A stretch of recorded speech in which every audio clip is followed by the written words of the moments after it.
Hey everybody, it's Richard Thomas and this is... I'm Tiffany Thomas. And we are here with the Lionheart Institute to talk to you about changing your life.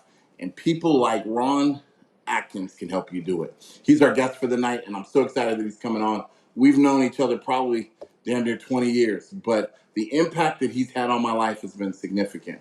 I've known him as a trainer, as a coach, as an entrepreneur, but right now he's one of the most motivational, inspirational individuals that I know. The background that this young man has come from, when you find it out and you discover what he's become to other young people, is going to blow your mind. Ron, we want to thank you for coming on to the show today.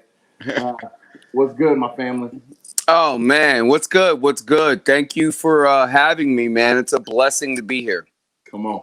You are the man, baby. You are the only trainer that in the history of the game, since I stopped playing, has ever got me to lay down a Twinkie, bro.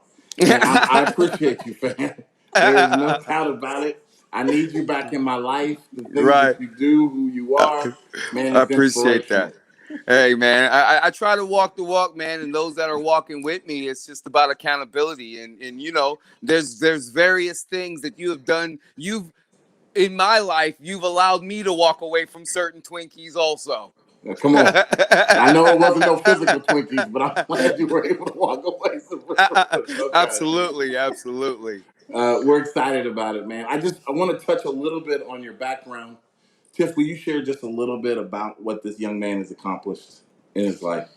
You know, it's actually pretty remarkable. I'm looking at stats for you as far as track and field and the things that you've done, and I'm asking myself, why isn't this man an Olympian?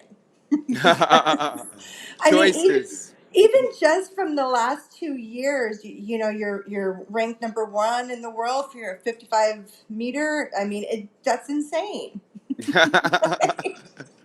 Yeah, it was insane when I did it, and I looked it up and saw that that's what it was. I was like, wow. So no wind, no help, nobody with a parachute on you pulling you the right direction. You put your feet on the ground and ran it.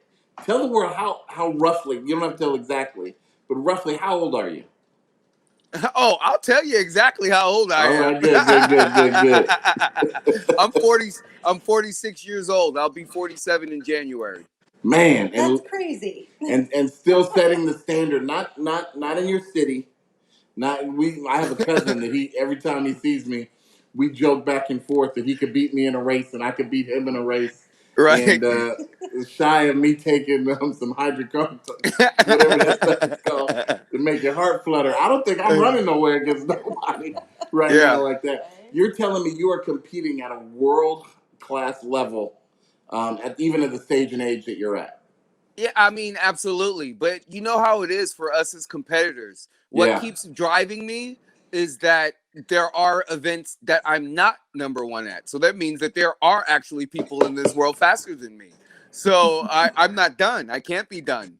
You know, and the good Lord blessed me with these abilities, man. And so it's anything less than 100% is a waste of the gift.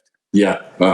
It's funny. That was my voicemail for years and years and years. To do anything less than your best is to waste the gift. And I think that's Prefontaine, which is in the same track deal. But he ain't going to want to ever put his hand on the ground. Not that he can now. You might have to wait till heaven for this. But, I'd love to have that race when I get there. I ain't in a rush, but I'd love to get in that race when I get there. You're going to look him in the eyes and say, let's see what you got. Hey, tote the line. Man, it's that infectious laugh that really grabbed me. I remember not too long ago, it seems forever ago now, that we were working at a club in Renton together. Absolutely. You on the back end, what we call in the fitness industry, really coaching and inspiring and training people really of all backgrounds. And I don't know how you got there. You're going to share that part of it. But you're in the club training. You're a world-class athlete, and yet you're dealing with women and men 30 pounds overweight, 40 pounds overweight, 50 pounds overweight. And the young man, we're both younger men at this time, but the young man's character, he's a world-class athlete. Every time I see him, he's got a tape measure around his neck. He's on one knee. He's talking with compassion and love to these people that are in their 50s and 60s. Now, don't let him fool you because he's going to release it a little bit. He's a salesman, so he ain't Right, nobody. right. But he's caring for these people with such compassion, such love. And then I messed around and I'm impressed by the young man. So I said, "Hey, what's going on?" He's about to walk home. So he jumps in. I hope this isn't too personal. It's all good, man. Tell me to It's shut all up if I good. got to. No, you don't have to because it's real. It happened. He's loving these people, like we love our kids, and like any parent should, right? Or parent should love their parent, child should love their parent. Sorry, and I say, hey, come on, man, right? Come on, jump in the car with me. I'll roll with you because he tells me he's gonna basically walk home, and he gets in the car. I drive him up, and I look at the house that he's living in. And you probably don't remember this because you're a very humble man. But the place that he's staying in breaks my heart. I damn near tell him to come home. We ain't staying Yeah. here no more. We Yeah. is not staying here no more. So Right. I go back because Ron's become my brother like that overnight. And Yeah. we go back to the thing, and I ain't supposed to ask nobody his business because it's not like he's my family. Right. But I go into the thing and I say, hey, what's going on? You got to pay this man more money. And they go through this whole up and down with me. And I say, you got to get this cat more money. He's doing more for our gym than any other employee that we have. Yeah. And Appreciate that. here's what it turns out doing. This man is living. I'm telling you, it couldn't have been more than $300 that you're paying for this place a month. And I apologize for putting your business out here. It couldn't have been. It could not have been, bro. Right. But do you know what he's doing? He's cutting every corner. He's a world class athlete, and he's damn near eating top ramen every day, so he can take care of his little girl. Yeah. Wow. Can you unfold that for me a little bit? Because here you are, the best in our business, which guys around you are making $4,000, $5,000, Yeah. $10,000. Yeah. Everywhere I go and I turn, people are attacking black fathers as though Yeah. we're deadbeat dads. Yeah. Yeah. They talk about us like we're dogs. Right. We Yeah. love our children as much as any man would ever love our children. We Absolutely. sacrifice for our children. Yeah. Can you unfold that for me a little bit? Because here you are at a world class level, Yeah. but you're sacrificing at such an extreme to take care of your baby.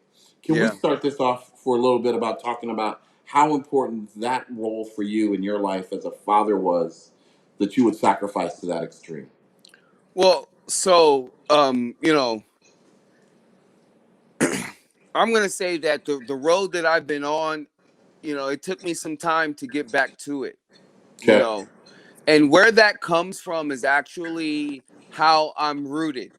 It's powerful. Okay. My grandfather, rest in peace, Charleston Cameron, Shout it you out. know, he had all girls, Wow. no sons. So it was his wife, my grandmother, and it was my aunt, Okay. my mother, Okay. and then three more aunts. So that's where the respect for women comes from in your life. 100% that you have to take care of your own. Mm. And then I watched how he worked hard to take care all of those women's first children, my generation. Wow.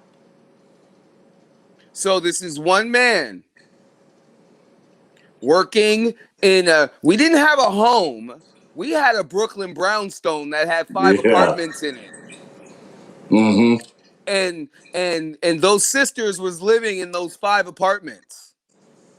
Tell And it, Ron. they were going through their trials and tribulations of life. So they weren't always working. It wasn't always great, but we grew up and we as family, and that was important. I didn't grow up with my cousins as cousins. I grew up with them as brothers and sisters because I saw them daily. So how old are you at this age? 6, 7, 8, you know, I get taken out of that scenario at about 6 years old when my mother then marries Bruce Atkins, which is now, my The last name. name. Okay. My last name is originally Cameron. And My mom marries Bruce Atkins, who was in the military, and it took us off to Hawaii. I mean, excuse me, Japan at 6 years old. That's crazy. Now, what's okay? I want to come back to the story of lineage and Yeah, legacy, because I think that's yeah, so important, yeah, particularly amongst people of yeah, color. They abuse yeah, us in the media. They tear us yeah, down in the paper. They talk yeah. about us like we don't know what family is. They act like Right, we have no semblance of what it is to sacrifice or to teach or to train our children. It's a right. flat lie. However, Absolutely. however, here you are in that space. Unfold that for me a little bit. I mean, I love being a person of color. I know you love being a person of color. 100%. But you dark as night. So when you walk into Japan, I gotta know what you gotta talk to me, family. What Hey, what is that like? Because I don't know that I don't know of any Africans that spend time in Japan because of the culture. Not to prejudge Japan or right, Japanese people, but right. my experience. I'm not talking about a holistic experience, but I'm Yeah, talking about my experience from the knowledge that I've gained over time. yeah. They're not very accepting culture from an outsider coming in, and now you are a brother of brothers. Talk to me about that at 6 year old. Listen, so what was beautiful about my experience is that when we moved there, okay, even though my pops was in the military housing wasn't ready. And it was the Mm. individual, like, I got to provide for my wife and for my, her child. Because I'm not his at this time. It's her Wow. child, right? So he then in turns just takes his money and gets an apartment off base, and I actually start school in actually Japanese schools. That's rough. Had you Okay, had, so you yeah. started Hey, school 100. in Brooklyn? No. I was in elementary school in Brooklyn. Went to PS 219. Shout out PS 219. All right. If you look up Mike Tyson and Mitch Green, you might see a story about 219. I'm just Okay. saying. So you know But that 219? right. So I went to school there. But like I said, at 6 years old, I haven't had a whole lot of schooling. Yeah. So we're off to Japan, and now I'm in a school where they're speaking Japanese, and I'm a little English black kid. Are you embraced? Are you rejected? Everything that Are I you can not cognitive of it? everything that I can remember about that time was just about discipline and cultural experience. That's what's crazy. Because as a child, I got to witness a Bornadori. I was taken to one by a Japanese Wow. family, and I actually saw it. You know, and For our so being listeners, what is that exactly? okay, it's the festival of the dead in the Yeah. Japanese culture. Right. You Very know, similar to Night of the Dead or the Week of the Dead for Hispanic culture. yes, Yeah. very, very, very, very, very similar. Okay. And it was just one of the most beautiful ceremonies I had ever seen. I Come didn't on. understand what it was, but it was beautiful. Yeah. You know, and so then when Navy housing came available, we went onto the base, and and the reason why I bring that up again because seeing that growing up, watching my grandfather care for his family then being taken away from my family and being basically a only child. Mm-hmm. When I had my family, I didn't care where I was, what I was doing. I didn't care if I was with the woman or not. I'm there. I'm going to be a part of it. Tell it. Tell it. You know, and I got some crazy stories from that too, but that's Right. life. you know, but I will say to fast forward it that Jasmine Keanu Marie Leaptrot Atkins is a Central Washington graduate, and Taishia Janice Unique McWhorter is currently at Central Washington studying psychology. So I did all right. You did all right. Did pretty And good, then man. also along the way, I adopted one who's 23 years old, Christine Forche, and she just graduated from Mars Hill University with a political science degree 2 days ago. That's awesome. It's powerful, man. Yeah. It's mind boggling. Talk to me about the importance of education amongst people of color.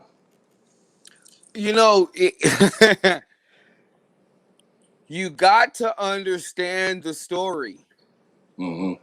to understand how to get through. the good and the bad times. You have to understand the perspective in order to foretell the next move. So if we don't pay attention to how his story is told, then we might not understand the steps you need to take to change it.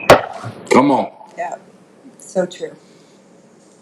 You know, I can't help you are who you are. I can't help your culture is the way that your culture is.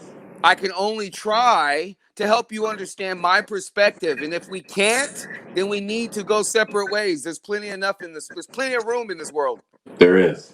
Tell me this, because your perspective began to develop so very young, right? So Yes. so you're raised in a world, it sounds like, and maybe I'm wrong, but where you're cocooned. You're protected Yes. amongst our own, right? Yeah. You're Yeah. raised in love, you're raised in Yes. discipline, you're Yes. raised in our culture. And then Yes. however immediately you're taken out and you're in a Yes. whole different world, not even the tongue that you're hearing um, is familiar to you. Yep. Tell me about developing that perspective. Well, so what it really did. So now let's just fast forward a little bit, right? Because Dad now has to he adopts me, and now we get ready to go on the how can I say it, the military run. Every Mm-hmm. 4 years you better be ready to start all over again. Yeah.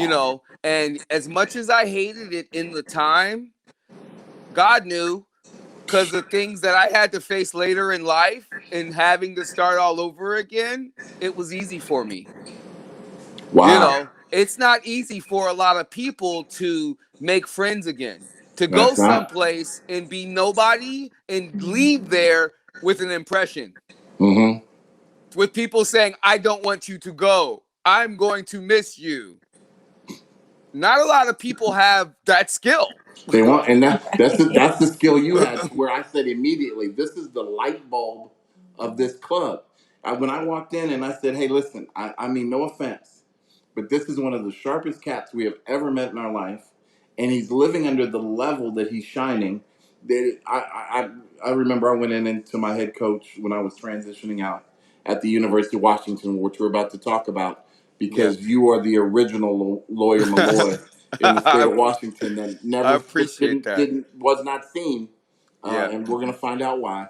But I Yeah. went into my head coach's office, and at times I've had a little bit of a rocky relationship with the UW. Even though I love them, I've not participated in a whole lot, and it comes from this.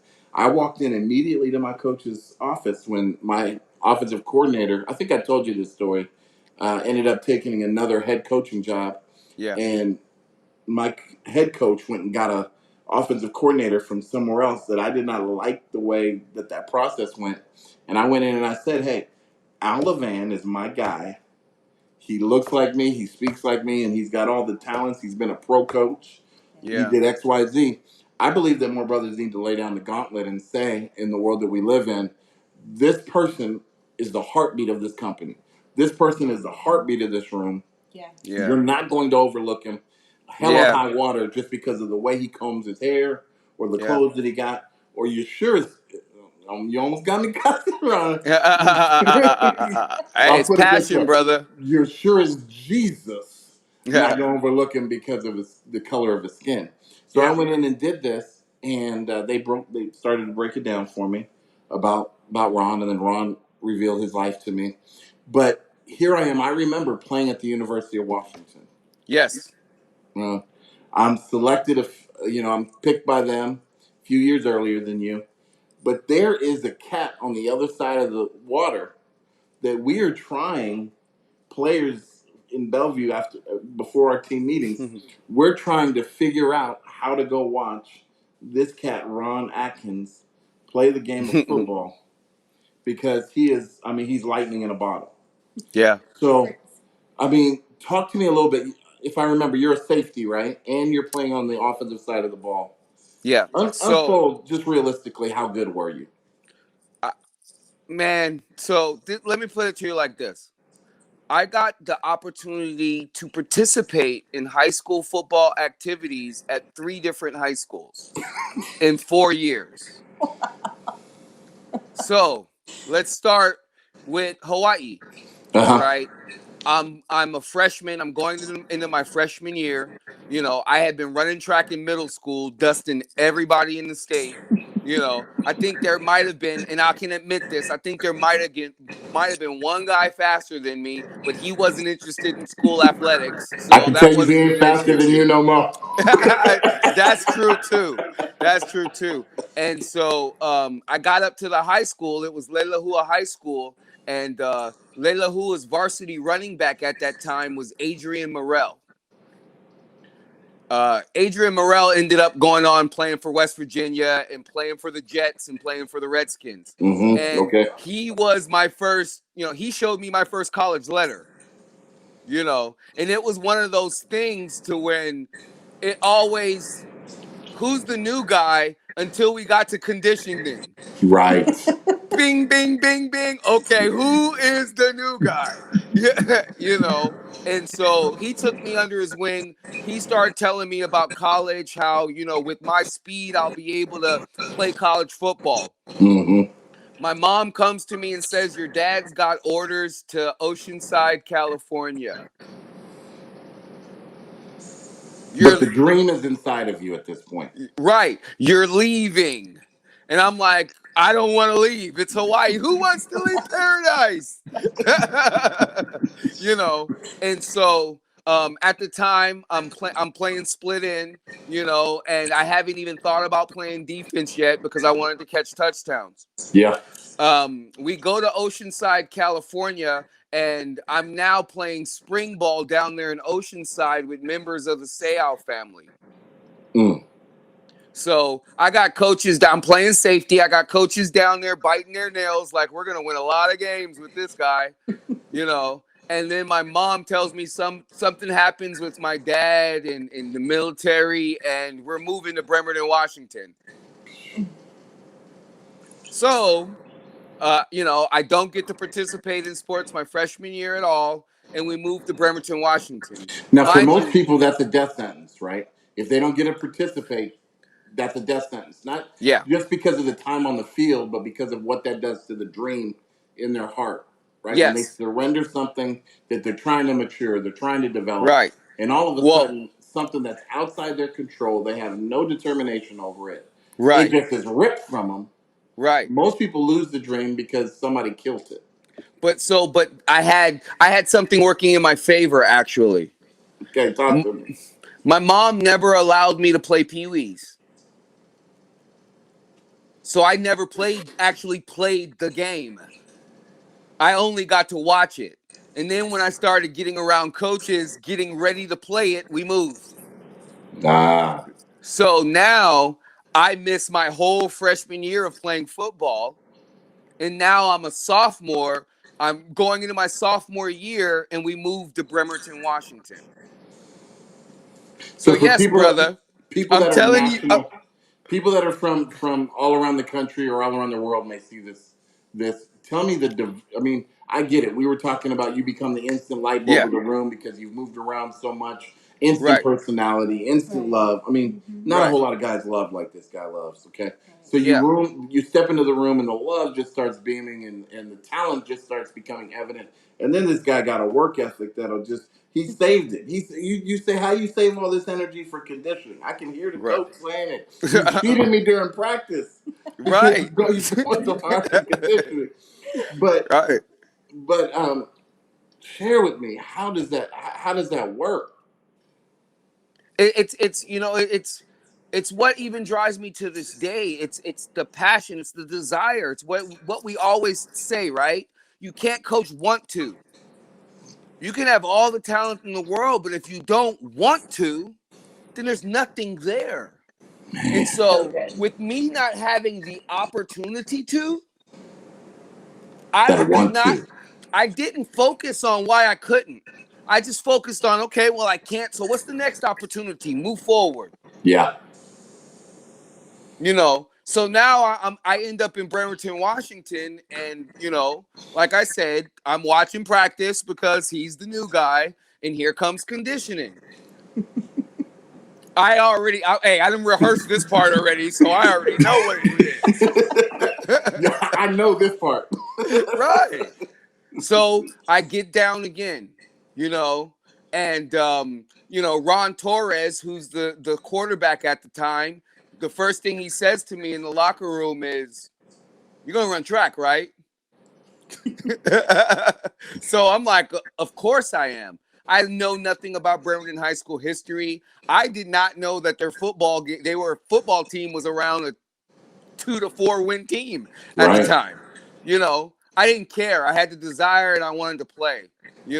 When they gave me my uniform in number 87 that was too big with a helmet and I got my shoes out of the drying room, I was happy to play a snap on JV. It was actually the first time I ever put on an organized football helmet and played under the whistle at 15 years old. Mm. So what's it feel like to be so far ahead athletically, but so far behind in preparation? Right? You're prepared in other ways. You're prepared culturally. You're prepared for diversity. You're prepared in the sense you got a work ethic that's off the charts. Yeah. You're emotionally prepared because of the way that you're raised. Yeah. You're nurtured. You're protected, but you're bouncing all around. I mean, And how does it feel when you're underprepared for the moment, but you're really over prepared in your heart? Right? Well, when you understand that, that's really have to, how do you coach a team of freshmen? Think about that. Now, let's talk about how do you coach a team of freshmen that have to play varsity? There's just some bumps and bruises you're going to have to take. Uh-huh. You're going to just say, "Hey, he's a freshman." Yeah. And these are the cards that were dealt. I learned that at a really young age. Sit here, mope about it, or go be somebody. Man. That's powerful. Yeah, And it's so true because I moved around a lot growing up too. I mean, if I had to sit down, I actually had to sit down one time and write out addresses for something, and then I looked at the page and I had like 20 addresses on there. Right. And so Right. I'm right there with you, Ron, because it's a mindset that you have to have because you have to become adaptable. Yeah. And because if you're not adaptable, you're just going to fall through the cracks and you're going to fall Yes. behind and you're going to become really isolated and introverted. And then you're just going to fail because you never gain that idea and mindset that you're going to succeed, that you have to succeed, because now you're Right. put in a place where you're the outsider, you're the newbie, you're Yeah. not familiar with your surroundings. So how do I win at this? How do I make Right. this Right. a success? So I totally feel you on that one. You have so many excuses, Yeah, right? I mean, for sure. Yeah. I mean, it's like I said, and it was also, like I said, it was about once. It was my desire to, I had no Friday Night Light experience or anything like that. I had buddies that was in New York that got to play as freshmen and they got to tell me about their experiences. And so, and when I went back to New York during summers, I played a lot of backyard football with them and stuff like that. So that just kept me going. But I'll be very honest.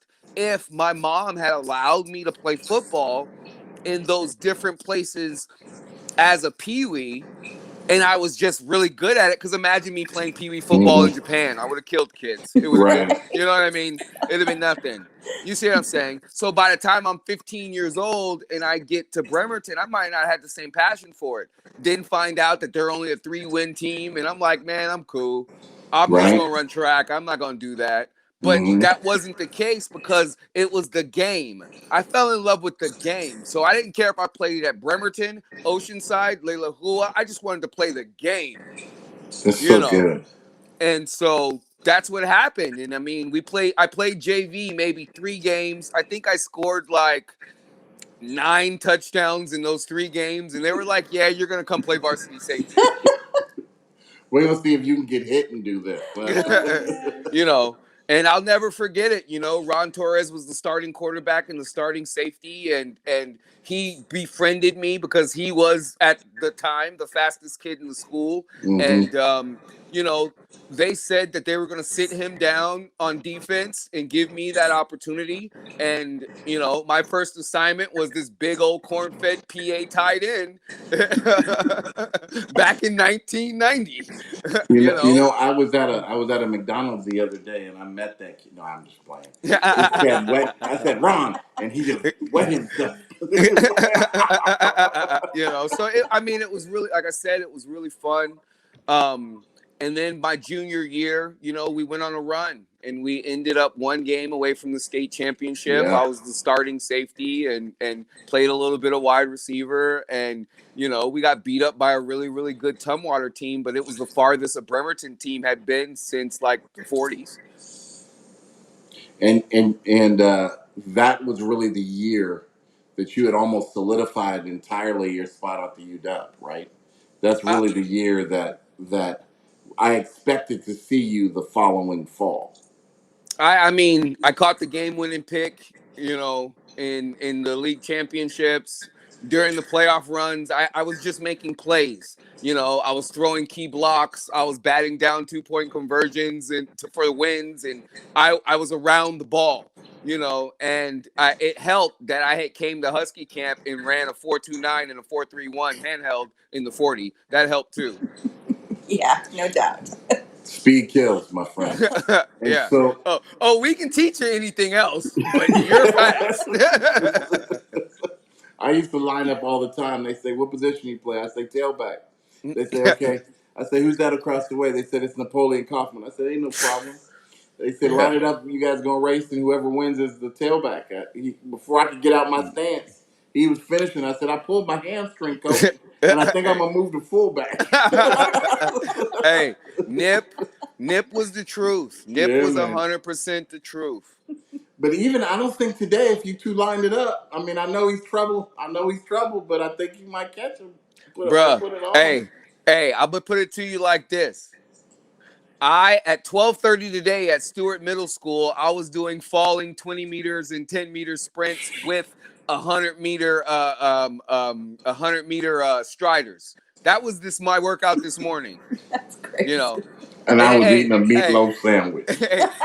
and if you check my Facebook page, it also has today's weight training video on it too. So I'm doing double days. So you back to legendary, but talk to me about this because I fully expect to see you the next fall. Yeah.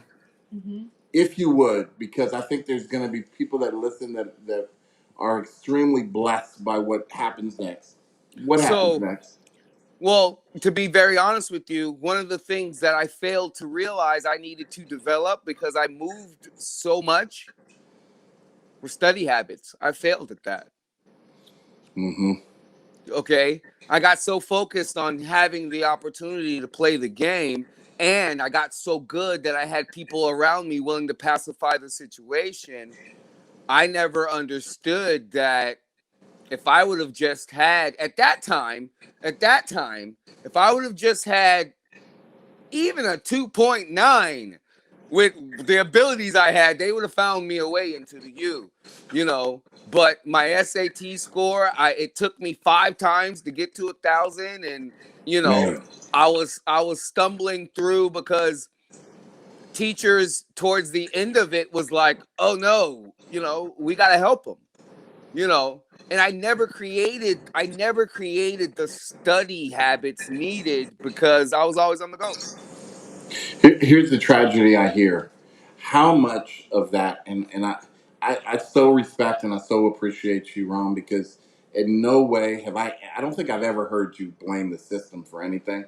For anything. And I admire that because I know that there's a lot that happened in your life that was not in your control.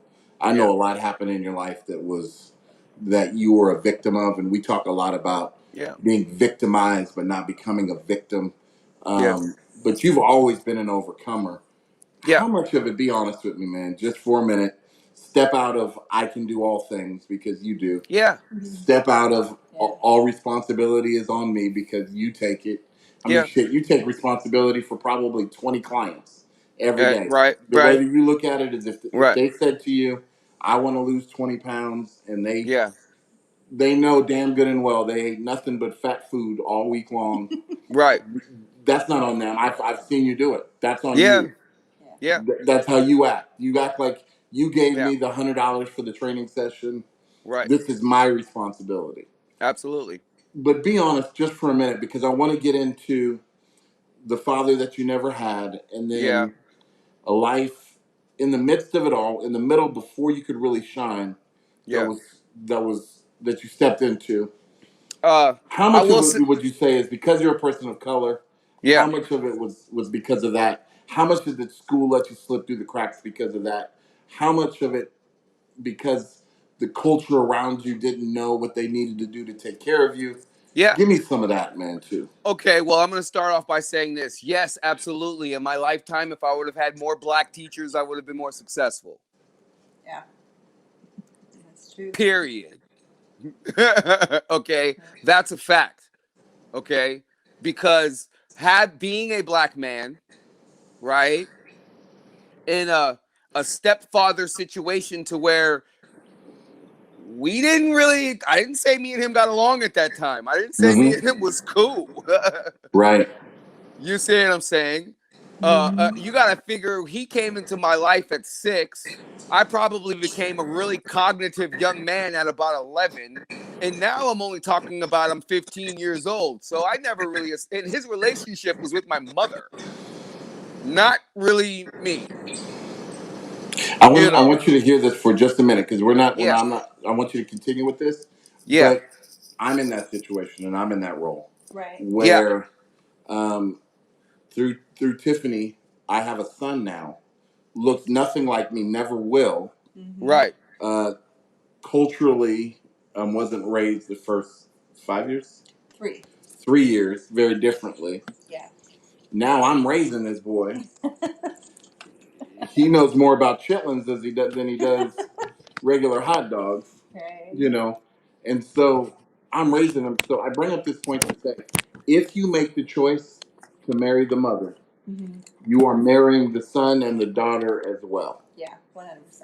And it's so important that people understand that and they devote themselves to a relationship with that person at that same level and that same depth.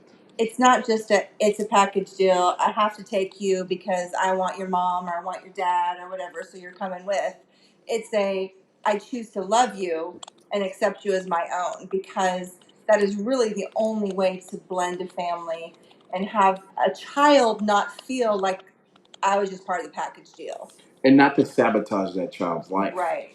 See, when you take on a child, and I'm not saying this is your experience, Ron, but when you take on a child and you don't have that mindset, you're sabotaging that child to where that's Yeah. going to become a nightmare for you in the future, and it's going to be a nightmare for that child. Right. So I wanted to just push pause there because it's such an important point that men and women don't rush harshly into a relationship because, and I'm not saying this about your mom or your dad. I'm not saying this, so please be patient with me. Don't rush into a situation where you're trying to fill your own needs, but you're not considering the void that's in your child's life. Yeah. I don't know if that's the right way to express it or not, but it's so important that we understand that. Definitely. Yeah, I Right. mean, it's about balance. It's truly about balance. And it wasn't until trust me, Bruce Atkins, I 100% love that man right now. He stood by me in the darkest hour and shed tears for me at a time I thought no one cared. That's powerful. So me being able to say this, if Bruce Atkins was sitting right next to me and I hugged his neck and called him dad, he'd go, he ain't lying. Yeah. I mean, because our relationship didn't start to bloom till I was about 15, 16 years old. He told me I could go somewhere, then said I couldn't go, and it ended up in a fist fight, and I was okay. And that's when you found out that you had a man that you were in a relationship with. Yeah, really. Yeah. Because, I mean, but like I said again, those things will definitely, we'll definitely get to that. But some of the reasons why, like I said, I felt that I was unsuccessful was one, lack of black teachers. I didn't have anybody that really understood me as a developmental culture. Yeah. Lack of male black teachers, because I really didn't have any black figures around me at that time that saw, hey, this kid's got potential, let's pull him in. Because I hate to say it, but when one of my white coaches did it, it was always seemed like more of a novelty, Mm-hmm. not genuine guidance. Yeah. You know, excuse me. So, basically, there were, I mean, Fred Morton. Fred Morton was really a great individual in my life. Rest in peace, Fred Morton. He cared, and he's one of the reasons mentally why I won a state championship before I got out of high school. You know, but again, you know, no one wanted to help me with my SAT until I failed it 3 times and was trying to really get somewhere, because they realized these coaches was really showing up to come see me. Oh yeah. I didn't understand GPA was important until it was time to get a scholarship. Yeah. That's the wrong time to understand Right. that. The wrong time to be ready is when you had to have been ready. Right. So which is now I live by the mantra, I stay ready, so ready is something I never have to get. Mm-hmm. So talk to us about what became the consequence of being underprepared. So, and I'm not going to even say it was a consequence, because it really didn't affect me until I got to college. So I end up going through high school, very, very successful high school career. I won several league championships in track and field, won 2 football league championships, won a state championship, and got a scholarship offer to play cornerback at Eastern Washington University. Okay. And went down to Eastern Washington, met a bunch of good guys. Actually, ironically, hung out with Lawyer in Wazoo that year. You guys, and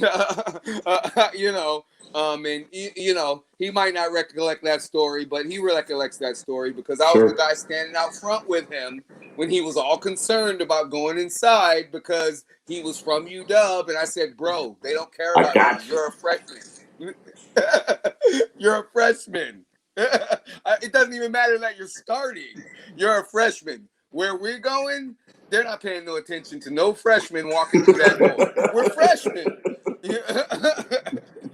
you know. And he also, at the time, he didn't have on anything identifying the fact that he was from UW. So I'm like, bro, only I know that I'm walking in here You with ain't Lawyer that big of a Malone. star yet, huh? He wasn't there yet.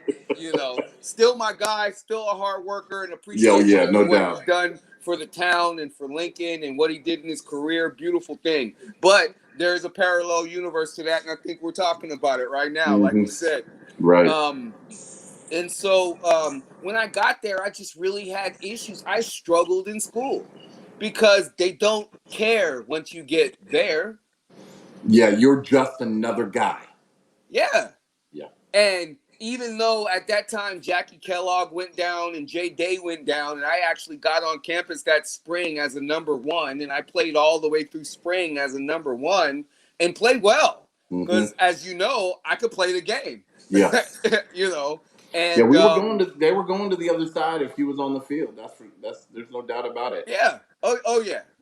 And in high school, I was, my sophomore and junior year, I played safety. Mm-hmm. I was the best. I was the best athlete in the secondary my senior year, so I played traveling corner. So wherever the best guy went, I was in his face. We call that the ugly huck. Yeah. I mean, you have to think about it. At the time, I'm 6 foot. I'm 162 pounds, and I'm running in the 4.2s, 4.3s, and I'm playing corner. I was a big corner in 1990 at that size. That's crazy.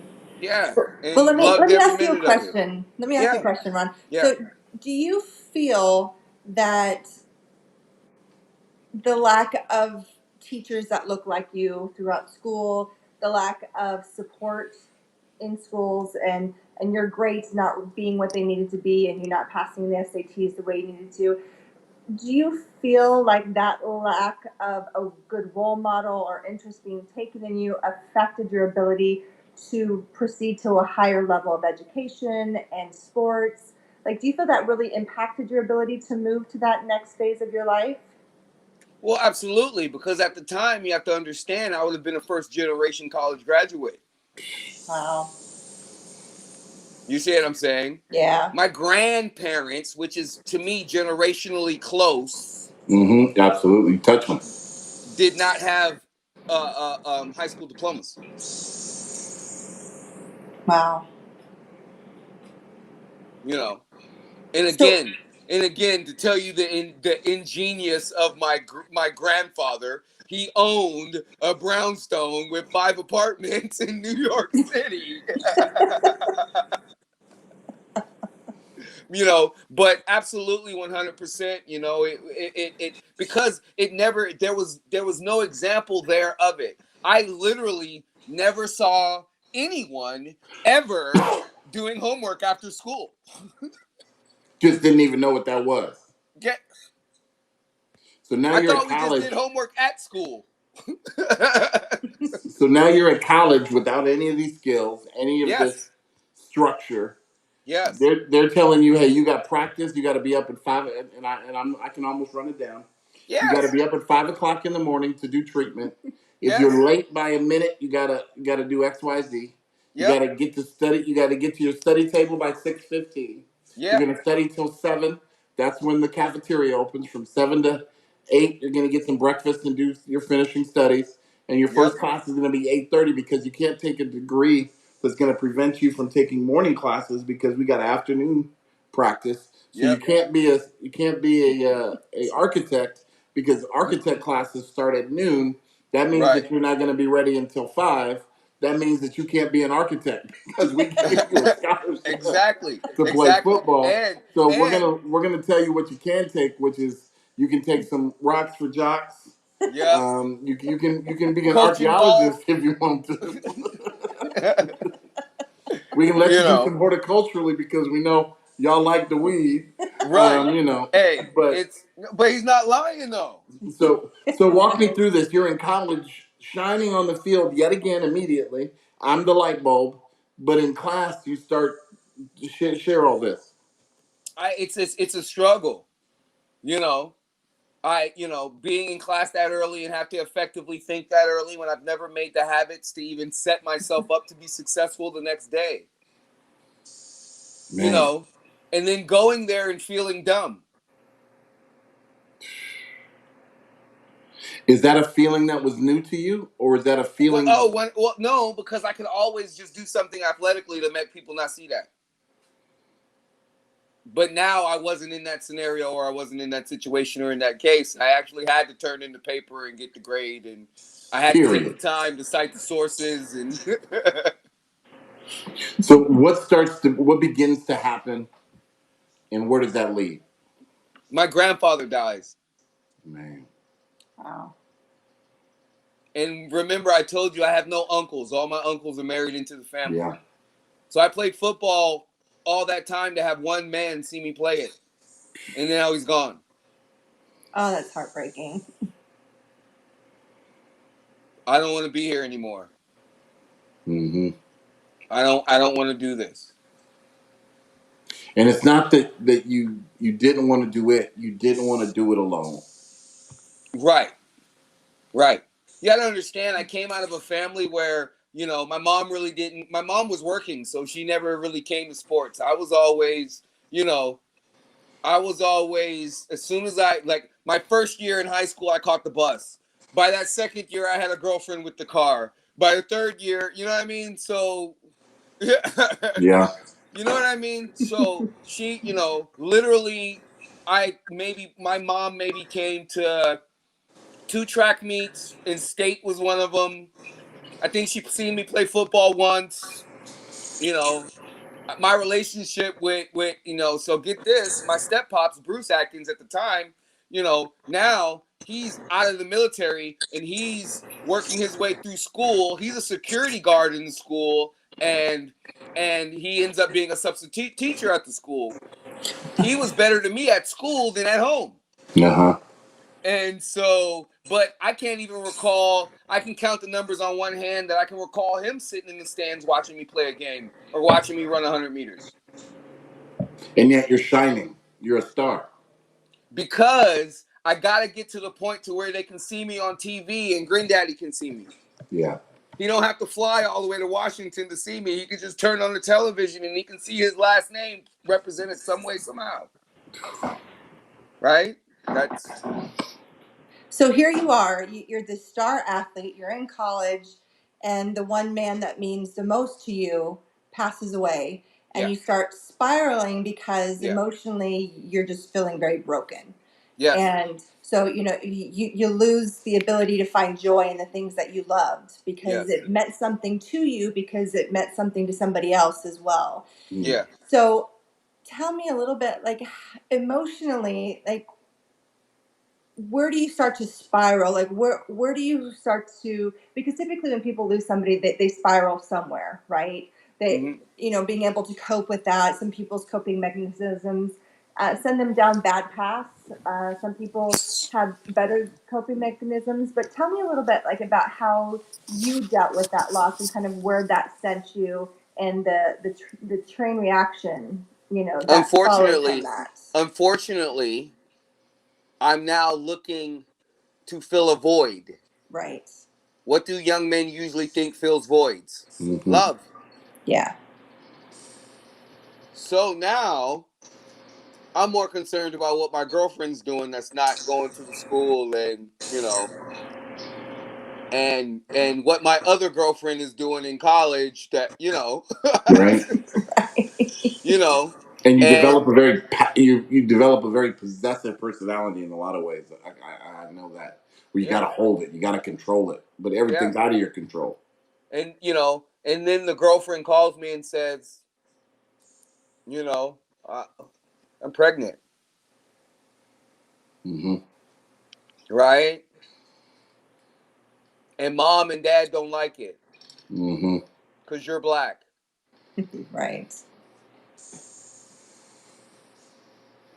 Unfold that, man. It's exactly what it is. I'm seeing someone, I'm a freshman, she's a senior, my beautiful 25-year-old daughter is in her prom picture. And she's a Caucasian girl from Bremerton, Washington, that grew up in Bremerton, Washington with Caucasian parents, and it's not cool. We were trying to avoid this happening to you. Right. I mean, seriously, we're parents. As much as we're going to love that grandchild, my teenager is pregnant in high school. I'm whooping somebody's ass. But you still gonna love that grandbaby though. No, I'm gonna love all three of them. But I'm still whooping somebody's ass. And so I make that decision. What's going on? Do I continue school? Do I continue to play the sport, or do I come home and do I help this scenario? Well, I don't want to be here anyway. Those are the types of things that are going through my mind with no male guidance at 19, 20, 21 years old. Zero male guidance. And we wonder, how can this cat succeed? So I choose to come back home. Okay. Is home the right decision for you at that point? It was the only decision at that point, because I chose not to associate myself with things that were going on at the school. And those were my only two options in life at the time. Be home or go to school. But when you have a coach that's always saying, if you don't do this, you don't do that, we're going to cut your scully, we're going to cut your scully. Well, I don't think you care about me. I don't feel you care about me. And what I'm missing as a young man is that love. That connection. I don't need you to keep Yeah, I don't need you to keep beating me in the head, telling me what you're gonna take. Eventually, I'm gonna say, take that shit. I don't give a damn. I'm from New York, man. You ain't Right. stunting me with that. Eventually. So walk us through that eventually, because you're home now. Yeah. What ends up going down, and where does So that lead you? so back when I moved to Bremerton, Washington, in about 1989, I decided that I was going to get into the mix of things and find out who the cool kids were and do all that other stuff. So I ended up joining a gang. Okay. So now I still had all those gang affiliations when I came home, because there was a whole bunch of us black young men that didn't understand the system, that were great athletes, that all of a sudden ended back up in Bremerton, Washington. I That are tell not people great I athletes tell anymore. people all the time, there's a reason why the area code is 360. Tell it. So that's what we were doing. We were claiming the hood, and we was doing street things, and we was getting it how we knew how. And I said, you know what? I gotta feed my kid. Yeah, my grandfather showed me right. So, I went to the mall and I got a job and I was doing that little thing, and it was cool until a manager told me to clean the toilet. And I was like, you waited here to tell me to clean the toilet? You didn't clean it yourself? Okay. And then proceeded to tell me the reason why they could do that was because they were the manager. Yeah. So I quit. Now who's gonna clean the toilet? I'm out of here.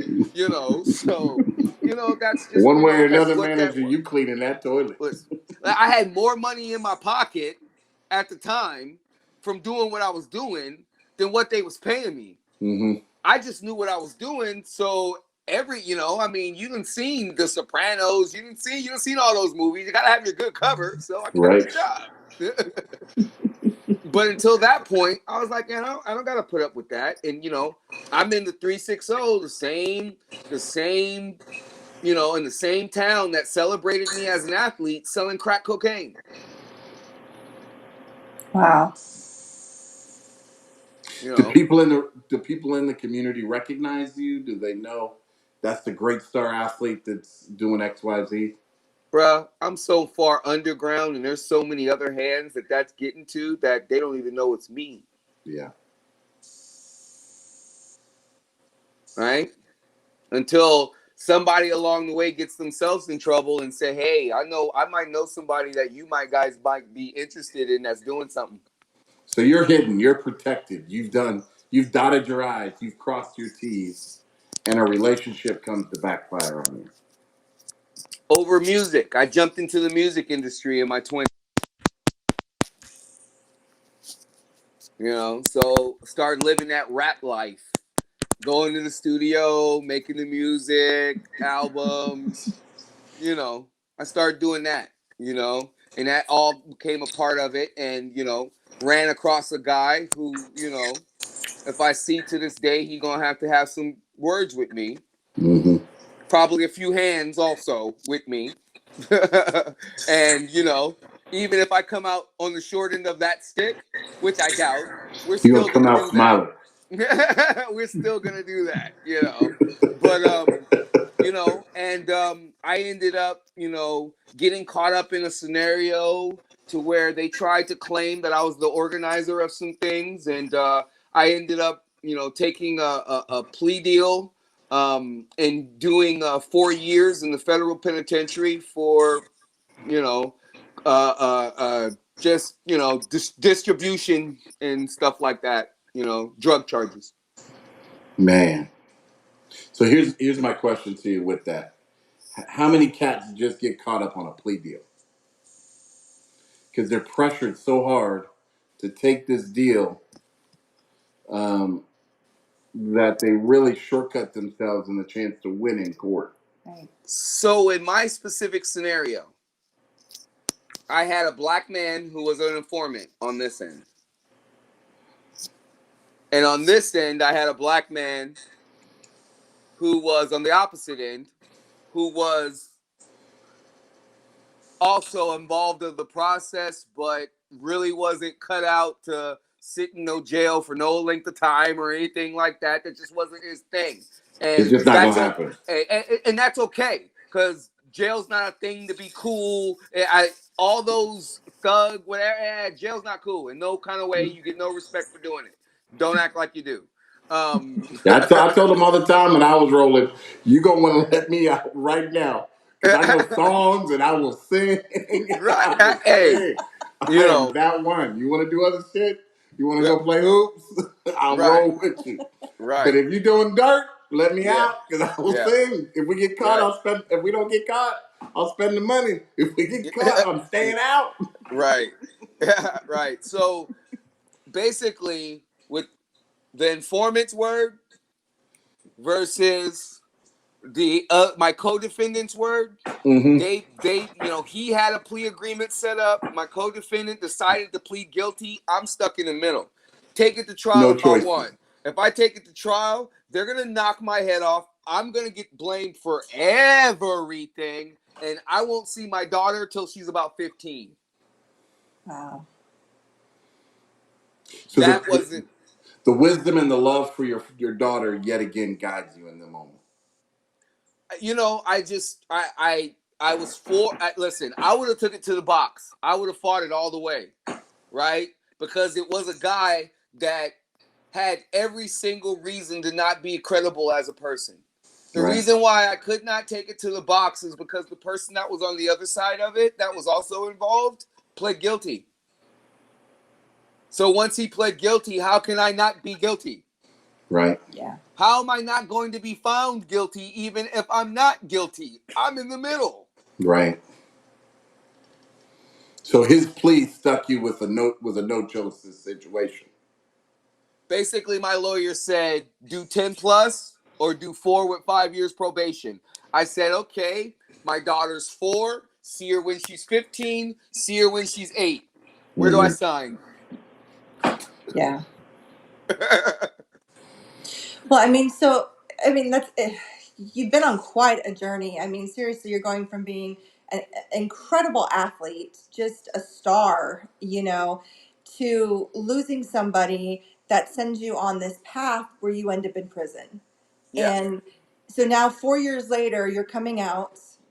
You're still a young man, but you're now a felon and you've got a record.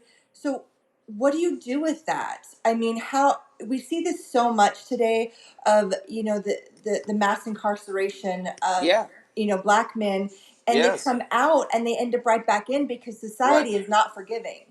Yes. And it is not built to empower Black men, especially to be able to succeed, especially once they come out. Yes. And you're a father, you're young, you've got this stigma now attached to you. What do you do with that? I mean, how do you build your life back again and become a good citizen or good standing member of society again? How do you do that, and what kind of example do you use for your daughter and for other people? Like, how do you rebuild that so that way you don't end up back in prison like a lot of people do? So one of the things that I've been blessed with, and that's a great question. One of the things that I've been blessed with is the fact that I'm a game changer in all aspects of the word. I get into the situation, I adapt, and then I change the game. Right. And that's exactly what I did.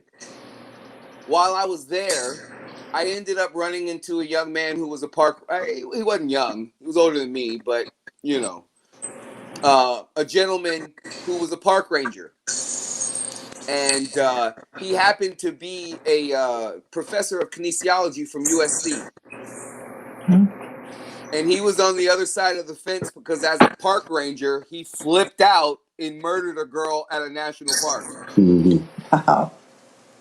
But he was a kinesiology professor at USC. Okay. And let me tell you, that's why I'm never going in, bro. That's not for me. So I figured now, pretty much athletically, trying to be somebody's pro and get to somebody's league after I'm now in the experience that I'm in is a wrap. Right. So it's a long journey.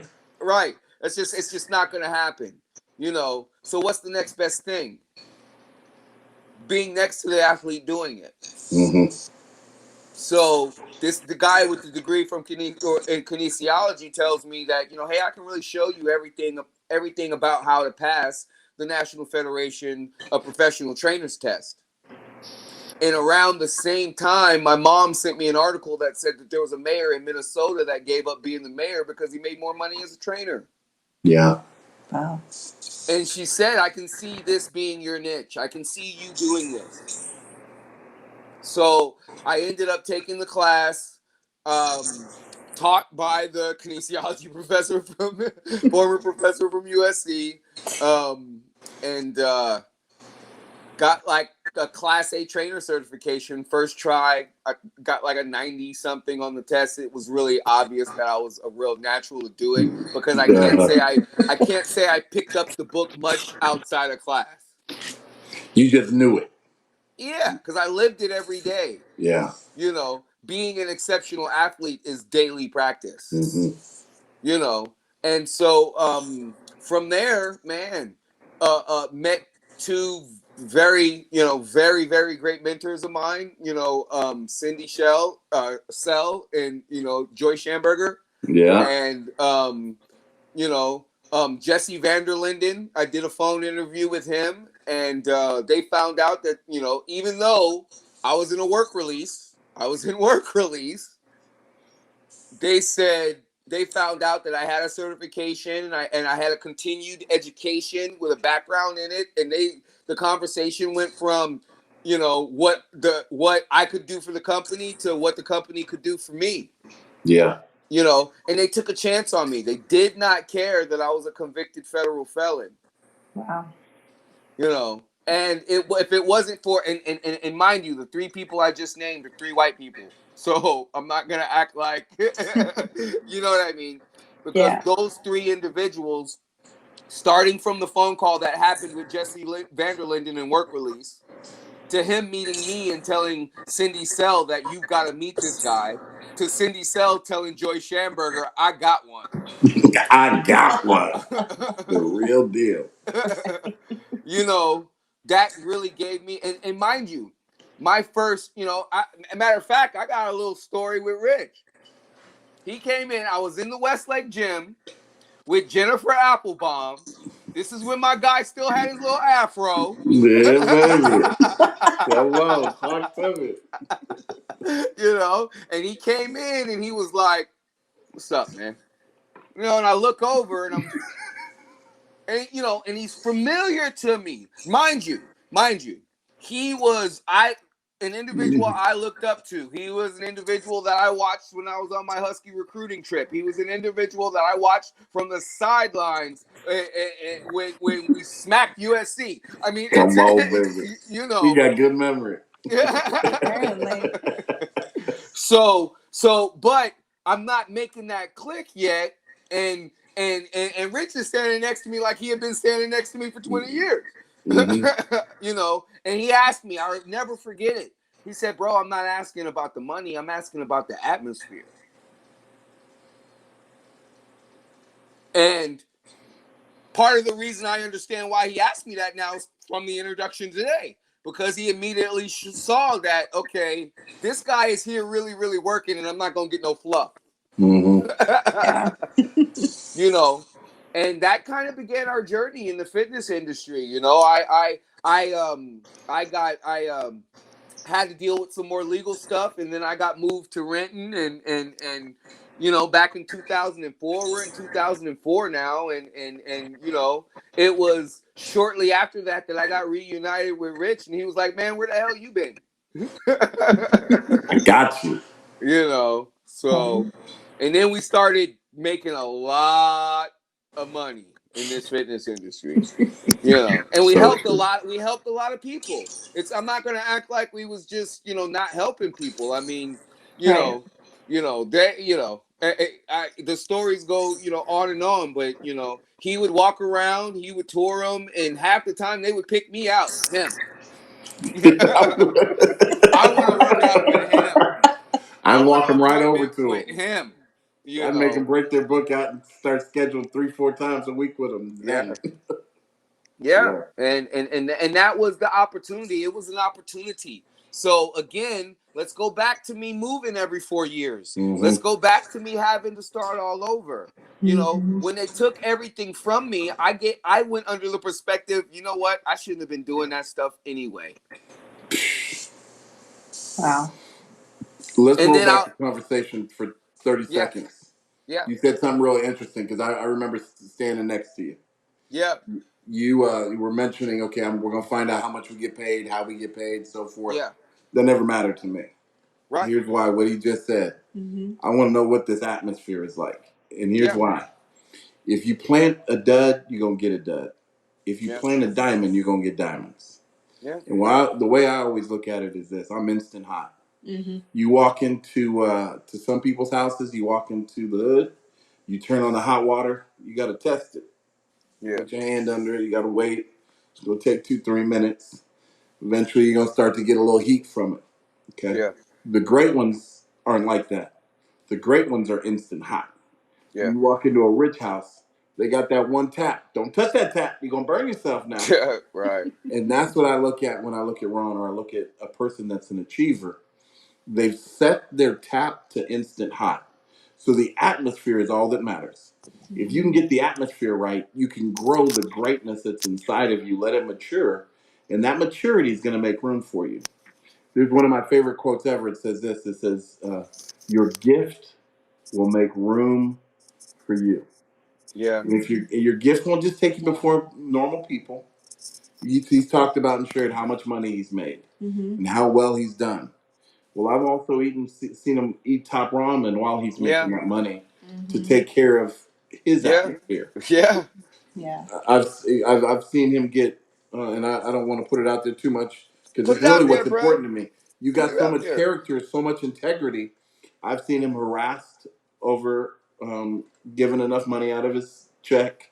Yeah. I've seen I'm a nosy dude, so I open up his check. I'm like, man, you ain't gonna make it. You need some help. He said, no, I'm gonna make it. Yep. That's how I stay skinny and you so fat. Yeah. He didn't say all that. But just make light of it because I'm gonna be all right. Right. But this champion here knows how to take his atmosphere and make the most out of it. Yeah. And most people, I don't know if he's going to share his dad or not. Everybody running around mad at the police right now. Right. Yeah. I'm mad at them. Okay. I love them. I respect them.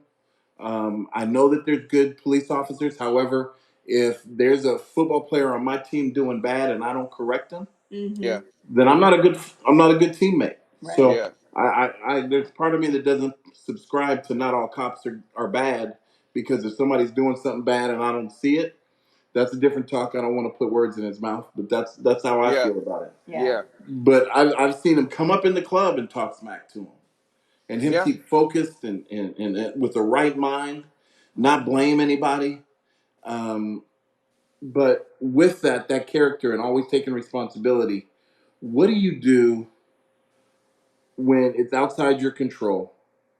People are affecting the atmosphere in such a negative way that it's almost shaking you off course. How do you stay on course?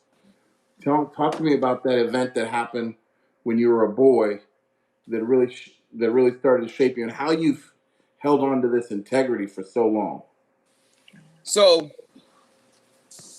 first off, I'm gonna go and say this is kind of what's unique about me, and I'm gonna refer to some music stuff right here. Okay, and if you've ever heard the song "Alive" by Pearl Jam, if you've ever read the words "Alive" by Pearl Jam, I lived the first verse. Okay. The first verse actually happened to me. So all you listeners out there, go look up the words to "Alive" by Pearl Jam, and you'll realize this story that I'm about to tell is moving. And it's also why I think Eddie Vedder is one of the greatest writers ever. So we rewind here. I'm about 13 years old, and my mom, again, I said earlier, she remarried when I was 6. And I never got to really build and establish a relationship with my biological father. My biological father was a very respected man in the streets of New York. in Bedford-Stuyvesant, East Flatbush, those types of things. Out there on Tompkins Ave, that's where he roamed. I mean, and my mom came to me one day. I was 13, and she said that she had some news for me, and she told me Ronald Maxwell had passed away, and I was kind of lighthearted about it. And I explained to her that, it was sad, but, I understood. And she said, well, do you know who that is? And I was like, yeah, we got a picture of him. And her eyes kind of got big, and she was like, show me. And so I go to a photo album that we have, and I point out a guy, and she was like, all right, baby, you need to sit down. That's not him. And she then explained to me that, Ronald Maxwell, my birth father, had been murdered by an NYPD officer. Wow. In the midst of committing a crime. Mm-hmm. I'm speechless to this day. But again, I go back to reference Pearl Jam. If you will know the words to that first verse, you can see why it affected my soul so much, right? So from that portion right there, having that happen to me and having that be an effect in my life, let's now fast forward, right, to now, I have a young daughter with a Caucasian woman who's not allowing me to see the child. Mm-hmm. When I come around, police get called on me. I've been maced over my child. I've been beat over my child just trying to see my child.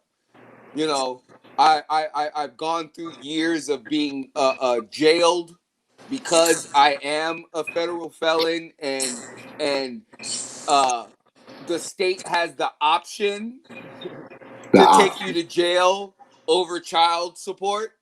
And it seemed like every time I got pulled over or something like that, that was the option that they took.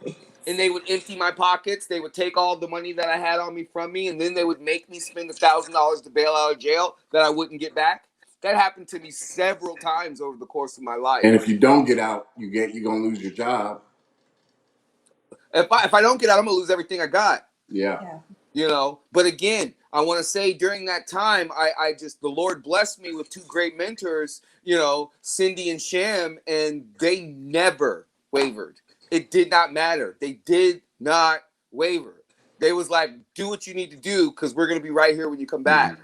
And when I say that, I now realize it didn't matter what state they were in. If they was doing something, they was going to have Ron Atkins there to help them do it. If Ron Atkins wanted to be there to do it.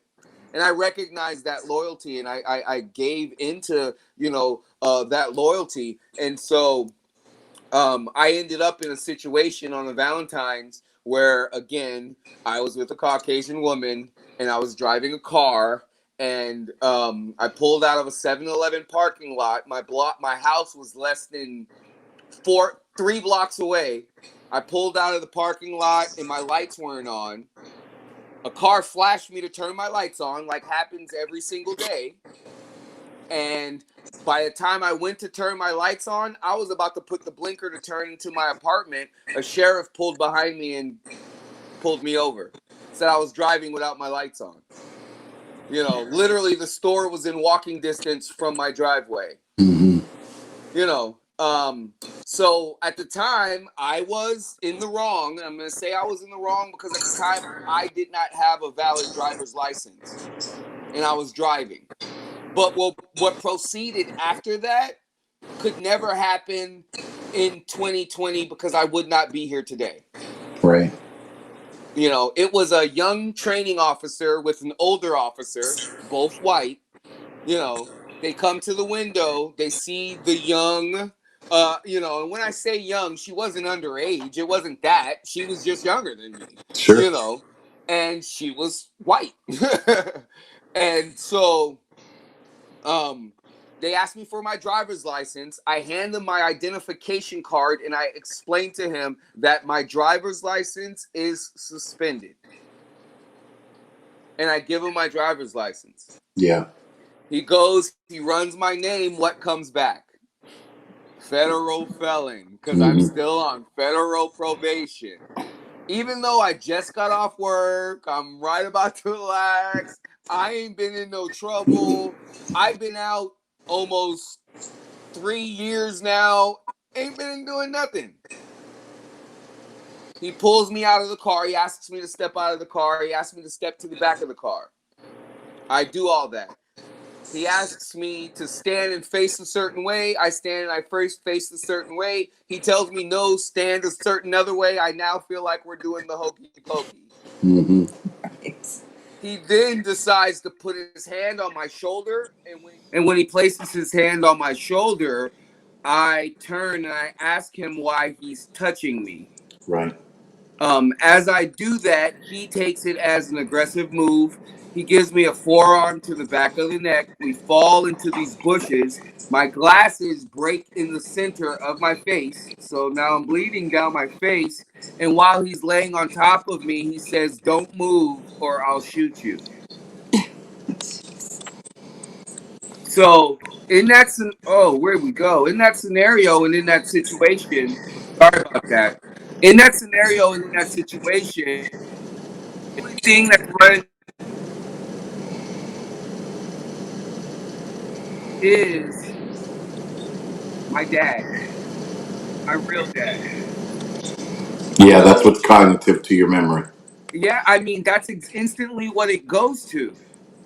So it happens to be about 9:30, 9:45 at night. So it's dark. It's February.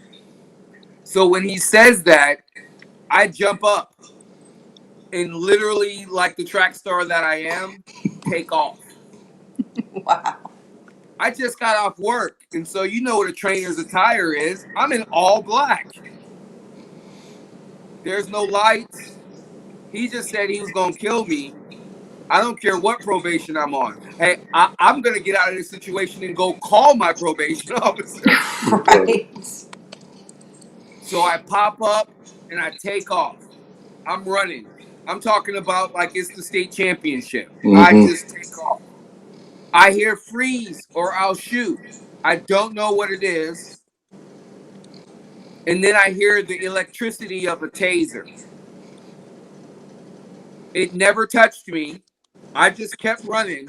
I end up running. I bypass my house and go to a homeboy's house, and they sit there and they circle my house for hours trying to find me. So, we were talking about how I got harassed at work. Well, eventually I called my probation officer and I told him what happened. He told me to come turn myself in. So I went, I turned myself in, and I called Chip Swarzel. Chip Swarzel said, "I know you, this is BS," and he bailed me out. Okay, I'm thankful to this day for that, because I was about to get sent back to the federal penitentiary for 17 months if he wouldn't have did that. And so again, I would have been forced to start all over, which is something that is perpetually done to prison inmates in our society today. Tell it. And I will say black men in our society today, because we make up the majority of prison inmates. Right. So after I was bailed out, I was able to go back to work. Well, come to find out, when the guy that night tried to chase me, he didn't see that there was a speed bump and he broke his leg. He tried to say that I assaulted him and I was the cause of his broken leg. So they revoked my bail the next day, and they came down to the gym and they tried to embarrass me by walking through the gym, handcuffing me, and taking me out. Chip Swarzel would not allow them to do that. I believe that. At all. So again, if it wasn't for the blessing of Cindy and Sham, and the loyalty to his employee of Chip Swarzel, I would have been right back in the rat race, right back in the rigmarole, right back trying to beat the system on trumped up charges with a pass that's going to make my points enhanced, so it would take a misdemeanor into years in prison. Right. And that's what I was facing with as a free man. A regular traffic stop being driving without a license turns into being shot at, being at with a taser, and being charged with an assault of an officer that also kind of had an effect on me a little bit down the road. But it took, it took a long time. It took a long time within dealing with those things, and I did have a few weak points where I kind of did the why me. My life should have been so great, you Right. know. Just a little Ron, tidbit on the lawyer comment. I was with him in the club that night. He signed that $10 million contract with the Patriots, and it makes you reflect and think about what if. what if? Ron, I usually have a lot of words to say. Right now, I'm fighting back tears because the reality is, if people heard the beginning of this podcast, messed around and skipped this part, then they hear what you're doing now, they would never suspect that. They would Yeah, never assume yeah, that. yeah, They would never believe that shit. That a guy like you was in a situation with law enforcement that was that close. And so I cry for my people because they are my people. yeah, And we lose too many of us over bullshit. yeah, We just lost another brother the other day yes, in Texas. yes, And it's sad that I got to write down names now to remember who was the last yeah, one they took. Jonathan Price just shot the other day. He is a student of Candace Owens and Officer Tatum. yeah, He does what I did, which is give free assemblies to thousands of people. yeah, Or at least speak to hundreds of young people. Take full responsibility for your life. Be accountable. yeah, The police won't mess with you if you don't mess with the police. right, Just don't resist arrest. And yeah, that's some bullshit. yeah, If you shoot a taser at me, I'm shooting whatever I got back at you. yeah, yeah. I mean, So here this man is, Jonathan Price, similar to you, yes, doing nothing different than you, just living his life. He yeah, went to the 7-Eleven difference. He tried to stop violence. You're yeah, just trying to get a pack of gum, man. yeah. They roll up on Jonathan, they shoot him. What the hell is Candace Owens going to say now? What is Officer Tatum going to say now to excuse the evil that goes unchecked? And they say, and I am not for violence in the streets. I am not, brother. I am not. And it's probably because of you, to be honest with you, because my high yellow ass, sometimes I over exaggerate Yeah, to prove, no, I'm down with the cause. right, I got to represent on both sides. So now I'm the first one to throw my fucking fist up in the air. right. I mean, But probably because of my relationship with you, you cool it out like, no, we take responsibility. yeah, Ain't all cops bad. And I'm like, they just killed us. right.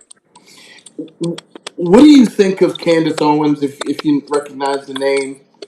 Jonathan, Mr. Officer Tatum, what is your take on all these black voices that are saying Blue Lives Matter, but we're the ones dying in the streets? So, this one's tough for me because this one hits home. This is the first time, this is the very, very, very first time where I can say that could have been me, Mm-hmm. right? Jacob Blake, there's circumstances in that situation that are not me. So that wasn't me. Right. Breonna Taylor was not me. Mm-hmm. You see what I'm saying? Some of the kids that we lost, Tamir Rice, you see what I mean? And Trayvon Mm-hmm. Martin, you know, all these names, that wasn't me. This one, Jonathan, That's home. that was me. That's also a young man that I mentor right now named Joe Martin, who's trying to make his way to the league right now out of Idaho State. That's him. He's a trainer. He's 25 years old. Come on, man. He's motivating kids. He's got a flag football game with some 9-year-olds on Saturday. That could have been him. Yeah. You know, so right now, to be very, very honest with you, I don't give a damn what nobody has to say. That could have been me. You Come know, on, man. there's no logic that you're going to be able to put on it that's going to make me understand. I created a Facebook post today that said, "All right, all you guys that was talking before, that said that there was always some sort of circumstance to where this person should have just did this. What about this one? And if you don't have nothing to say now, you don't have nothing to say to me ever." Ever. You know, so I mean, Candace. Hey, Candace, I hear you. There's a lot of things that our community can't control. Amen. There's a lot of things that our community cannot control. And yes, it comes down to individual choice. But sometimes choices are forced due to circumstance. Tell it. So you can't take a class of even, and again, when I say this, I don't care if you came from the mud. If you're not in the mud anymore, it ain't muddy. So saying that, you can't take a class of people that are doing well, that have good things in life, that has experienced success, and compare them to a majority that isn't. So good, man. So I can't necessarily listen to you because, the last time you were on East 93rd between Wilmore and Linden in Church Ave was never. Yeah. Ever. So how can I have you speak from that voice? How can I have you tell me how I'm supposed to live? When you're the one side bargaining for, I'm almost going to say mediocrity for our people. Yeah. Okay. Good, man. And I'm not going to do that just to have a job. You know how many times I've been asked to cut this hair? I'm not going to do it. I know not in any office I would stand in. I know if I stood in the office, it ain't happening. Right. And so, and I've been asked. So it's Mm-hmm. almost a stigma. It's almost how it's looked upon. You know what I mean? A lot of things, man. But I gotta be careful, right? Because I am a person that also wrote Abraham Lincoln freed slaves to end a war, not to change the world of black folks. Yeah. And Something. also too, I'm also a person that condemns BLM because they don't go to Chicago when 51 die in a weekend and say we need to change in this community. So my people, I'm torn. Something that really stood out to me, Ron, about your story. I mean, your story is amazing, and you truly are a remarkable man. And something that really hit me was something that we, especially in white America, were taught to believe. And that is the black community doesn't take accountability, right? Right. That's kind of the narrative that, Candace Owens and Brandon Tatum really feed into that is, the black community just doesn't take responsibility. They play the victims, and so this is something that we kind of just have always grown up hearing, and it's always been in the back of our minds, that's part of the problem. And I'm listening to your story, and all I hear is you taking accountability for things that you probably don't even need to take accountability for, Yeah. And I honestly, I sat here just kind of surprised, and I feel terrible that I felt surprised because, I admit that, I still have to consciously break some of the narratives that are ingrained in our brains. And, the more I learn, being with Richard and having mixed children, and the more I learn about the Black communities, the more I realize so much stuff I have to break in my own train of thought, because it's just been bred into us and programmed into us. And that indoctrinated. Indoctrinated 100%. And that's one thing that just amazed me listening to you. I was like, oh my gosh, here's a man who could have had everything, and then he made some bad choices, but he took accountability for it, came out and says, okay, I'm going to still fix this. And you did it for yourself, you did it for your daughter, and it just is astounding, because you aren't playing a victim by any means, and you are truly complete opposite of the narrative that most people are fed about Black men. And I think it's amazing, like, to be able to hear your story, and I'm thrilled that we get to share your story, because people need to hear it. People need to understand, like, this is real life. This is, it's so simple when people say, hey, don't resist arrest, don't fight against the cops, and you wouldn't get, you won't get shot. But it's never that simple. And people don't see all the stuff involved, or all the petty things that, Black men are getting charged for, or are getting in trouble for, or maybe there's a reason why they're quote unquote running away. Like in your case, you thought you were going to get yourself shot, so you ran away. I mean, that makes perfect sense to me. Live another day. When someone tells you that they're going to kill you, you don't think, oh, this is a police officer, so let me not do something. That's not what goes through your head when someone whispers in your ear, I'm going to kill you. Oh, absolutely. Absolutely. And that's why I think that the story that you share is just amazing. And I'm really thrilled that we are able to share it, and to breathe life into it for people, because I think there's people out there, and unfortunately there's a lot of people in the Black communities as well, people of color, who have learned to believe these narratives about themselves. Yes. And they're not true.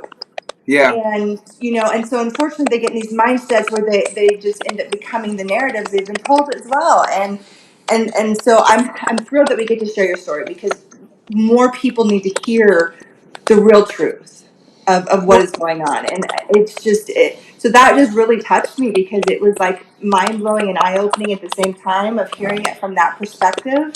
And it was truly amazing. Well, I mean, ultimately, I'm going to, and again, this is more accountability. I made a mistake when I was a youngster. I said to myself, and we know the power of affirmations. I'm not even going to say positive affirmations, because we have a lot of young men walking around and young women walking around telling themselves negative affirmations daily. And I told myself at one point in time in life that I wanted to be a jack of all trades. And I didn't really understand what that meant until God gave me what I asked for. So in every moment that I was in, I ultimately realized the choices that I had made to be in it, That's powerful. and the consequences within the choices, and then set out to move on. It's powerful. And I've done that with every single thing in every day of my life since I left the federal penitentiary. Well, I don't think that there is a person that I've fought with, argued with, debated on Facebook, that doesn't need to hear this story. 100%. Yeah. You are an extraordinary gentleman, an extraordinary athlete, yet you are a warrior that fights for what's right in the world, and it is exciting. You talked about every choice has a consequence, and every consequence has a choice. Um, Tell me, what have you chosen to do now? You have so many gifts, so many talents, yet you. I mean, it's our viewer would know it, but it's almost 1 o'clock in the morning now. You're still pouring out, Yeah. but you do this daily. Yes. So they might be watching this at 6 o'clock at night. They might be watching Right. it at 4 in the afternoon, but you're going nonstop. Yes. Can you talk a little bit about the things that you do now and why you do them? So one of the things, two sayings got presented to me that changed my life. Take what you do best and exploit it professionally. That's the first one, right? And the second one, right, Hey, Ron, was yes. is that copyrighted, man? Because Right. I might make some money off that one, fam. Entertainer said it, and I couldn't tell you if it's copyrighted or not, but I've been using Whew, it since the last day I heard it. It's that's good. powerful. Yeah. You know, Keep it and coming. and also yesterday by John C. Maxwell, in the book Today Matters, that was given to me by Cindy Sell and Joyce Schamberger. Yesterday ended last night. Those two statements Right. help me steer the course of my every single day. So from that point on, I said, okay, what can I do today to make lives better? What can I do today to make change in my community? And it So good, also man. gave me the understanding if I fell short on that day, yesterday ended last night, so I got a new day tomorrow to do it all again. It doesn't mean I won't be successful tomorrow just because I'm not successful tonight. So true. Okay. Now, And hey so, Ron, hey, tell me about you've got a nonprofit. yes, You're also the founder and head coach of Kitsap Flyers Track and Field Club. yes, Okay, and you're also the fitness director, right, at Kitsap Admiral Sports Academy. yes. Okay, why don't you tell the audience and everybody listening a little bit about those and what you do with them? So, due to those philosophies, I tried to get back into the community. And the community didn't necessarily embrace me and my philosophies and what I was trying to do the way I was trying to do it with the story I was trying to tell. Yeah. What did So, they want you to, did they expect you to jump into their clothes and their garments and their presentation style and tell a story that was comfortable, or did they just not understand that there was a story worth listening to? they didn't understand how the story was a part of the next person's success. So, they didn't necessarily want me to tell it. They just wanted me to help them be successful. Man, You know, so powerful. be seen, not heard, Mm-hmm. child. Well, we will definitely put some links for you in our Yes, description box so people can actually check out both of these organizations yes, and kind of read a little bit about it and maybe get involved, get their children involved with you yes. and what you guys do there. So we'll make sure for our audience that you can check those links. They'll be in the description for you to be able to check it out. Yeah. So briefly about each organization, the Kitsap Admiral organization and a sports academy. I put that together with Ashley Robinson, who is the founder of the Kitsap Admirals. The Kitsap Admirals is a internationally based basketball team that travels across the nation and also pre-COVID travels overseas, giving young men opportunities to play basketball post college. Wow. You Wow. That's know, cool. we had lower level teams, high school teams, the junior admirals, and also the lady admirals for high school and college kids, and also for high school girls that were not in Kitsap County, that were not getting the opportunity to get proper coaching, proper training, and proper exposure to be able to help them move on to the next level. Um, and then from there, I kind of like again, my daughters, they were in high school. My daughters run track, and I noticed that I had a coach that took me on the USATF circuit when I was in high school, but I only got a little bit of it, so I knew it existed. And again, I know the culture of Bremerton, Washington, and I did not want my girls to think that that's where they were. That's where their world started and ended. It might have been where it started, but that's not where it was going to end. And so I got with Dave Snyder from North Kitsap High School, head coach, track and field coach. And I got with Neil Golden, who wasn't the head coach of Kitsap track and field at the time, but now is. We got together. Dave Snyder had some cities. You know, Neil Golden had the administrative aptitude to run the show, and I had all the fitness and training covered. And we created the Kids That Fly. Awesome. Within the Kids That Flyer organization, in the last 7 years, we've helped, over 50 kids get to colleges on college scholarships. We've created Impressive. national champions. We've created high school All Americans, state record holders, and we've just really and also conference champions in college. And we've just been continuing to push these kids towards Olympic dreams. We do it year in and we do it year out, and we do it off hard work and hustle. We don't get paid Come any on. cent of it. It's amazing. It really is. Ron, knowing you as long as I have, I can't tell you how proud I am of you, man. The words would fall short to express it.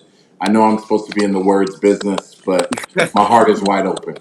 Oh yeah, You are what I would always refer to as a complete man. You're a appreciate it. warrior and you're a poet. And your journey has been absolutely remarkable. To hear the things that you've been through, the things that you've endured, Yeah, and yet the way that you've popped out the back end, this short little purpose of you explaining what you're doing does not do justice to what you're really doing. yeah, If I'm down, I can call Ron. If I yeah, feel like, hey, this weight is beating me up and I'm not going to make it, and I'm a person of color, I'm facing so many diseases, I could pick up the phone. He'll take as much time as he can.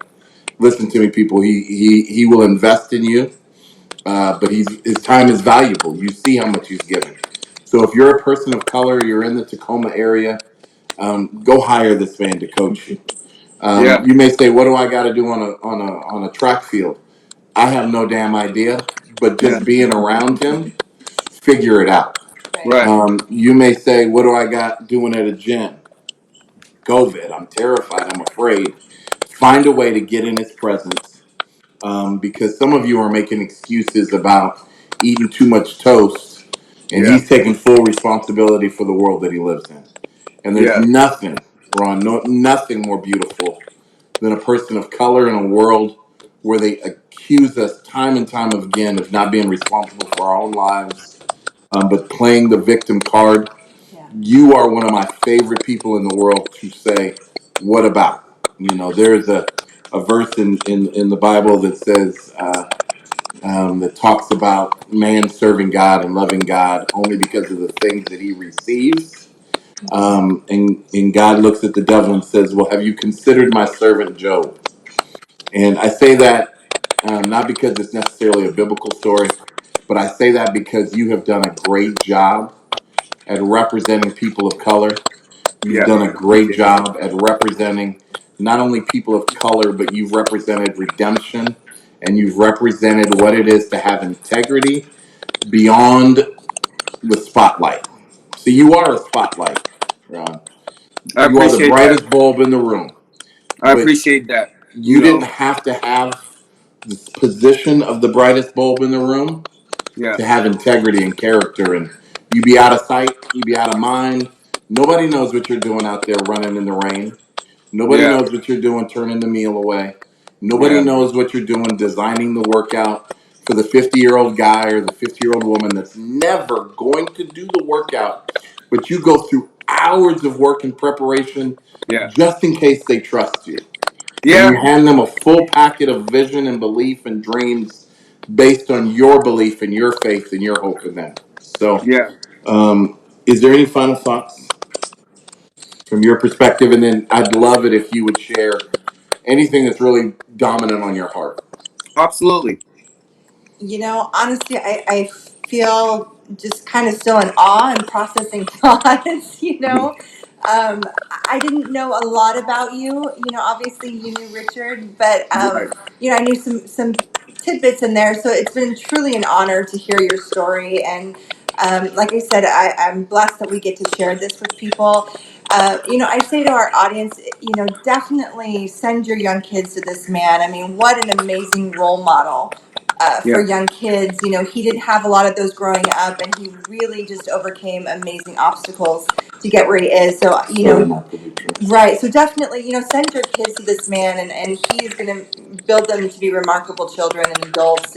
And so, you know, definitely click on those links, check out what he does, and give this man a chance, you know, and I think that you will not regret it for sure. Amen. Yeah, absolutely. I thank you for that. You know, you know, let's, you know, making it full circle, you know, I want people to understand that this is not just something that I talk about. This is just something that I do. You know, 6 years ago, I had an athlete named Zach Smith that went to Olympia High School. And I challenged Zach Smith. You know, he had got beaten in the state championship, you know, 2 years in a row. And I asked his family to let him spend a summer with me. That summer we spent together, we did a lot of hard work, we did a lot of talking, and we did a lot of preparation. And I challenged him. I said, Zach, if you stick with me through the summer and you become a high school All-American, I'm going to go out and I'm going to get my master's All-American standard. Wow. He bet me. He said, bet, coach, it's a bet. You know, not only did Zach Smith go on to win the state championship by 300ths of a second, he went on to finish 7th in the nation in the 100 meters nationally. That's awesome. Then he went on to graduate from Washington State University. And now Zach Smith is a great police officer in our community. That's powerful, man. All out of the Kitsap Flyer program. So I had to hold up my end of the bargain. Yeah. Okay. And I went out, and that year I won a national championship in the long jump. And I'll never forget what my mama told me when I told her I won the national championship in the long jump in my age group. She said, "Oh my God, you were really that good." That's a mama for you, right? You know, and it almost made me cry because she told me that I should have spent more time helping you develop that. Okay. And that's when things really came full circle for me. Yeah. And I knew that this was the path that I was supposed to be on, regardless of what happened to me back then. Even if I got the opportunity to retire from somebody's league at that point in time, when I was the national championship in 2016 in the long jump at 42 years old, That's awesome. that's exactly was back on the track that I was supposed to be on. So it's never too late. Don't ever give up. You have to stay focused. You have to steer the course. You have So to good. grind every single day in order to make it to happen. It's not always going to be pretty, but you surround yourself by supportive people like both of you support me even in this, to get this message out to individuals that if you just do it every day, it's going to be all right. So good.